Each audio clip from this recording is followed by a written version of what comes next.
Bonjour et bienvenue sur cette vidéo. Aujourd'hui, je vais vous apprendre à créer des commandes d'application en AOI.js.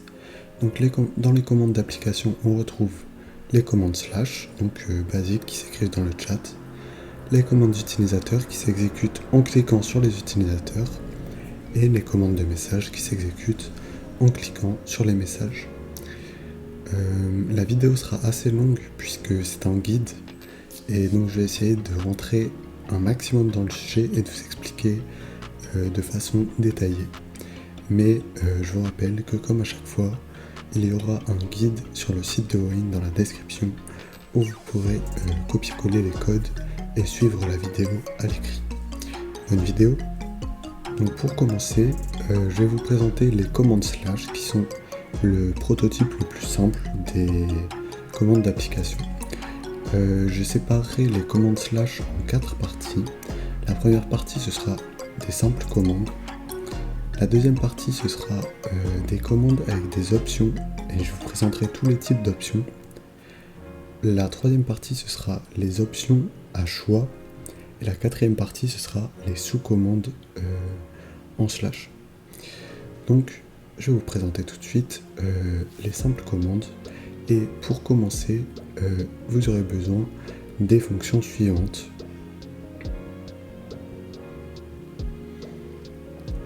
La première fonction sera très utile pour créer la commande d'application et la deuxième pour y répondre.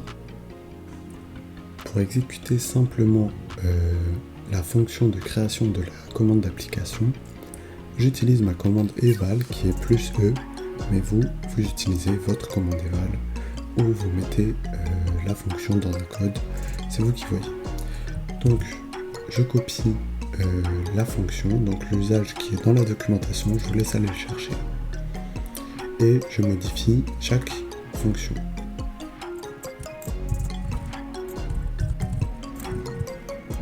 Le type sera soit slash, soit user, soit message. Là je crée une commande slash, donc je mets slash et je ne veux pas d'option, donc je supprime ça pour l'instant. Pour que la commande se charge plus vite, je vous conseille d'aller directement dans un salon juste à côté, et là on voit que la commande est directement chargée. Je vais vous montrer tout de suite comment la coder. Ici on se retrouve donc sur Visual Studio Code, et dans le nom je vais mettre exactement le nom que j'ai donné à ma slash commande. Je mets type interaction et prototype slash. Je copie la fonction d'interaction reply que j'ai trouvée dans la documentation, je vous laisserai aller chercher encore une fois. Je ne veux pas tout ça, donc j'enlève. Éphéméral, c'est vrai ou faux. Moi je ne veux pas d'éphéméral, donc je mets false. Ici je mets exemple réussi.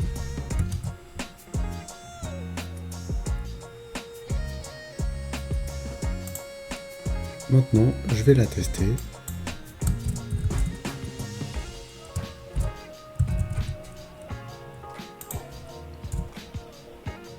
Et là, on voit qu'elle répond. Donc c'est parfait. Maintenant, je vais vous expliquer comment créer des options sur cette slash. Tout de suite, donc je reprends la commande que j'ai utilisée et simplement j'ajoute un point virgule pour créer une option. Si vous voulez mettre plusieurs options, il faudra mettre des crochets, donc moi je vous conseille de mettre des crochets à chaque fois. Donc là, j'ai donné à mon option le type 3 et le nom option texte. Grâce au type 3, je peux mettre n'importe quel texte, je vais vous montrer ça tout de suite. Pour ajouter l'option à ma réponse, je mets slash option et le nom de l'option, donc moi que j'ai appelé option texte. Voilà. Et là, slash. Hop, et là, option texte. Grâce au type 3, je peux mettre tout ce que je veux. Je peux mettre des nombres, des espaces, des caractères spéciaux, et il me répond ce que j'ai rempli. Le type 3 n'est qu'un des nombreux types qui existent. Donc grâce à cette commande, je vais vous montrer tous les types possibles d'options. Les deux premiers types sont des types un peu particuliers que je vous expliquerai plus tard dans la vidéo. Donc le type 3, comme je vous ai dit, string, on peut mettre tout ce qu'on veut. Intégreur, ce sont des nombres, par exemple si je mets texte, il me le met en rouge parce qu'il veut des nombres. Si je mets 2, il me le met en blanc, il accepte. Ensuite, boolean, donc c'est une valeur booléenne, ça veut dire vrai ou faux. Donc, true or false, là par exemple je sélectionne false, il me dit oui. Alors que si je mets par exemple frat, il me dit non parce que ça n'existe pas. Ensuite, user, je peux mentionner n'importe quel utilisateur du serveur et je peux également prendre l'idée d'un utilisateur d'un autre serveur et le mettre ici. Ensuite, channel, ce sont tous les channels du serveur, mais également les catégories. Par exemple, si je veux prendre la catégorie A, je peux la prendre. Ensuite, rôle, je peux mentionner tous les rôles du serveur, y compris everyone. Donc faites attention, mais normalement ça ne mentionne pas. Ensuite, mentionnables sont tous les rôles et tous les utilisateurs du serveur. Je pense que vous pouvez aussi mettre l'ID d'autres utilisateurs de l'autre serveur. Ensuite, number, on revient à la même fonction que intégreur, je peux mettre n'importe quel nombre, mais pas de texte. Attachment, c'est un fichier de votre ordinateur, donc vous choisissez quel fichier. Donc on a fait le tour des types.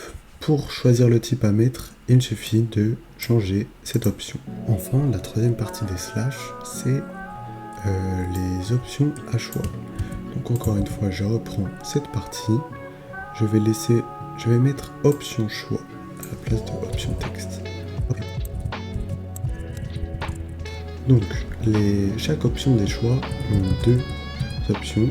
Le nom, donc moi par exemple je vais mettre A, et la valeur.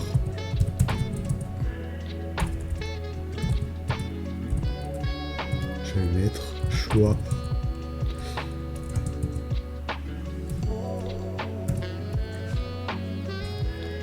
Hop.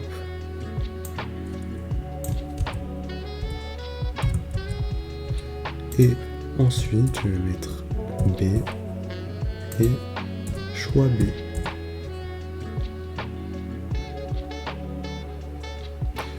Donc maintenant, on remarque que ma slash dans option choix me propose deux options. Si je veux mettre C par exemple, ce n'est pas possible. Il ne l'accepte pas. Donc je vais être obligé de choisir une des deux options. Donc là par exemple, je n'ai pas codé la commande, donc je vais vous montrer comment faire. Ici, si je reprends ma commande et que je change simplement la slash option pour slash option choix,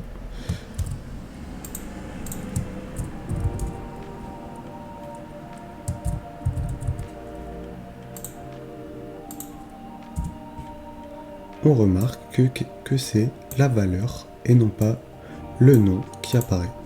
Donc c'est à ça que sert la valeur, mais les deux options sont obligatoires. Donc vous choisissez ce que vous voulez montrer et ce que vous voulez retourner. Ça peut être différent et ça peut vous permettre de faire vos codes plus facilement. Enfin, nous voilà à la dernière partie des slash commandes. C'est la partie des sous-commandes. Donc je viens ouvrir mes options et là nous allons utiliser les types un peu spéciaux de tout à l'heure.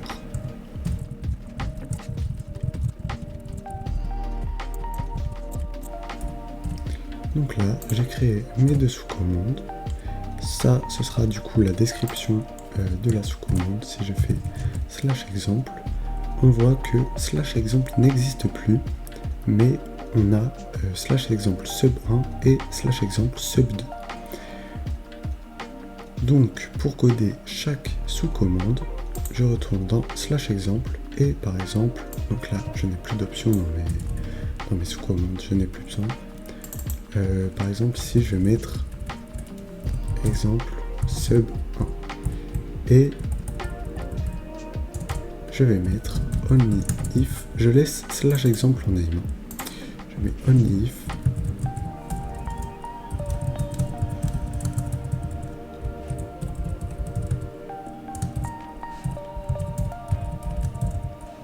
hop, interaction data, option, point, tiré du bas, subcommande, égal, sub 1. Point virgule, et je ne mets rien après, puisque j'aurai une autre commande à effectuer. Hop, slash exemple sub 1, et là, exemple sub 1. Et si je mets le même code avec sub 2,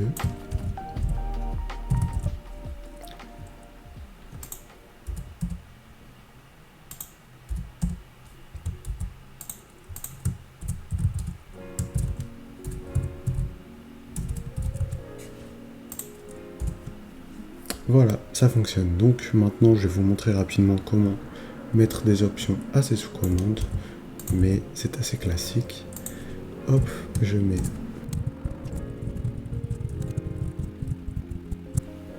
voilà, donc ma slash exemple sub 1 a maintenant l'option ABC qui est de type 3, donc je peux mettre du texte comme je veux. Voilà. Donc maintenant, on va passer aux commandes d'utilisateur. Je reviens tout de suite. Donc, pour créer des commandes relatives aux utilisateurs, il vous suffit de reprendre la même commande. Cette fois-ci, je vais mettre user exemple et je vais mettre user à la place de slash. Je crée et là, si je vais sur moi, je vois user exemple, c'est ce que je viens de créer. Donc pour la coder, rien de plus simple, je vais vous montrer ça tout de suite. Donc ici comme tout à l'heure, je mets user exemple, exactement le même nom que j'ai mis. Je retourne chercher mon interaction reply. Et là, je mets ce que je veux. Et là, cette fois-ci, je vais mettre en éphéméral pour pouvoir ping qui je veux. Donc je mets exemple. Et là, pour avoir l'ID de l'utilisateur sur lequel j'exécute la commande, je fais slash option user tout simplement, et grâce à ces symboles je vais pouvoir mentionner la personne.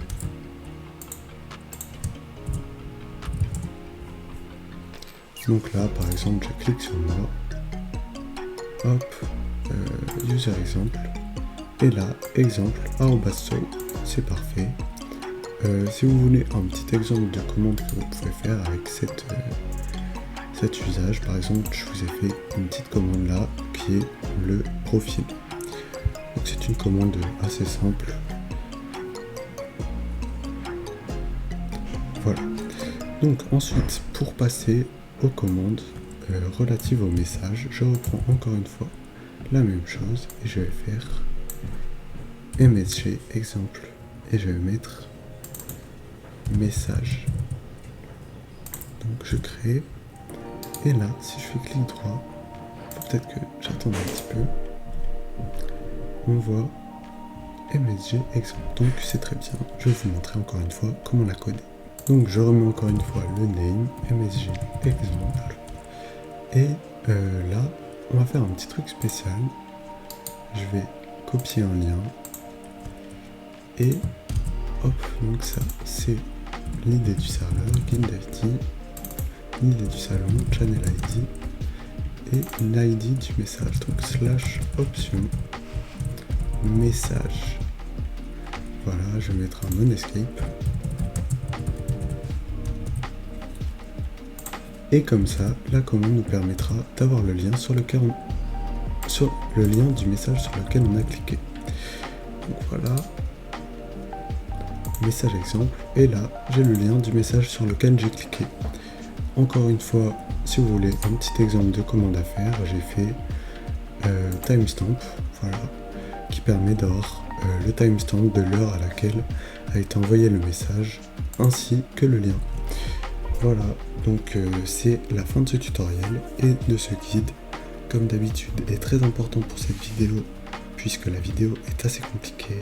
Je vous rappelle qu'il y a un guide en description sur le site de Win qui vous permet de copier-coller les codes et de suivre la vidéo à l'écrit. Si vous avez des questions, puisqu'encore une fois la commande est assez compliquée, je vous invite à rejoindre le serveur de Wayne et à poser vos questions, ou bien à les poser directement en commentaire et nous ferons notre mieux pour vous aider là-bas directement. Bonne soirée et à bientôt.